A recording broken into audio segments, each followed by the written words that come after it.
Alright guys, today I want to talk to you all about two things that have really helped me with my ADHD symptoms. I feel like you can't get away from being organized. If your brain is disorganized, you have to become organized somehow. And so this is the way that I become organized, and everyone is different. Just sharing because I love it. So one of them is this planner. This works especially if you're in school or work or like office, if you have an office job, at least for me. Because I tried many planners for many years, never really used them. Tried doing it through the Google Calendar, didn't really work. This one I really love because you kind of have two views at the same time. You have a full monthly view and you have a weekly view. This person, or where I got this from, is called, I think, Laurel Denise. Like, that's the name of the company, if I'm not mistaken. Yeah, Laurel Denise, and she has a lot of different sizes. This one is a smaller size. She has bigger ones that are horizontal, and then this is vertical, small, and there's many layouts that you can choose from. I originally had a bigger one, but I didn't like it. It was too big, and I just didn't like it. I like small. So let me show you. So first of all, it has kind of like bookmarks that you can switch so that you like immediately know where you're at. You don't have to find the month and or anything. You automatically know where you're at. And it has two in case you want to bookmark something else. So the reason I like it is because of this. And I'm going to show you one that doesn't have a bookmark in the middle, so that it's not in the middle. So I like it because I guess I can show you a month that has not been well, you can see all my stuff.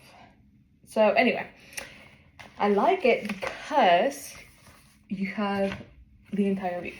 So you have the month, and this one specifically, I like it because you have the month, and then at the bottom, you have weekly views that align with like the same day. So, this is the 28th, and then it aligns the 20th, the 29th.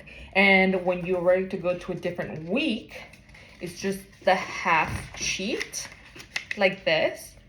And then, kind of like the same thing, but next week in a different column. So this one's Monday the 5th, Monday the 5th. Like, it's aligned. And I really like that. There was, I think, one of the vertical ones, it doesn't align like this. You still have same options or similar options, but it doesn't align like this. And I really appreciate this. The other thing is, you can have habit trackers if you want to track habits. That I'm going to say I'm not really good at. That's just me though. And then you have space for like just random notes. Even here, like you can make lists here if you want.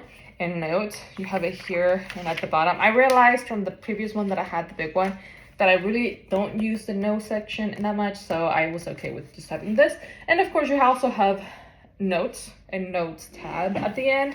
And I mean, that has more things that you can, more notes. Just, they're not even blank pages. Some of them are lined and some of them are like dotted. But yes, this is really nice. Personally, I found it useful just having it open. That's another reason why I wanted a smaller one, because I can have it open at all times and it doesn't take up so much space. So I basically have it open at all times, and anytime I finish something, I highlight it with like just color, like just different colors. And I do that like every week is a little bit different. And I try to, cross every day, and that way I like it because then I can start seeing a full view. If I already forgot something that I had planned for later this month, as I'm looking at the month, I can remind myself, oh, I forgot this is coming up. So that's why I like both views. And also I like it because, my to-do list just have to carry over to the next week, which is really nice. So I thought of this because technically this only helps me when it's in front of my face all the time. And it's just not realistic. So the other thing that I do that I still like put on my to-do list here, but I also put it somewhere else so that I remember. There's this app called Structured. I don't pay extra for that. I just use the basic one, but I like it because it has a widget that you can add to your phone. And it's basically like a to-do list, but the widget I like because you can set it up to where it only shows you like the 3 next to-dos that you have or 4 next to-dos. And of course, I think it has different views, but I like that one because it's not overwhelming. It's not like, oh my gosh, I have 15 things to do today or anything. Like, it literally just shows me the next 3 things I need to accomplish. And I like doing that. And it's simple because I only have to put, like pick up clothes at 7 p.m. type of thing. And I like it because in the actual app, when you open it, it gives you like a timeline of like, oh, you have this free time or you have this free time if you want to add things. So that's kind of nice. There are 2 things that I like, Structured and this planner by Laurel Denise. You can look her up. That's the name of the planner. So, or her little business. Highly recommend.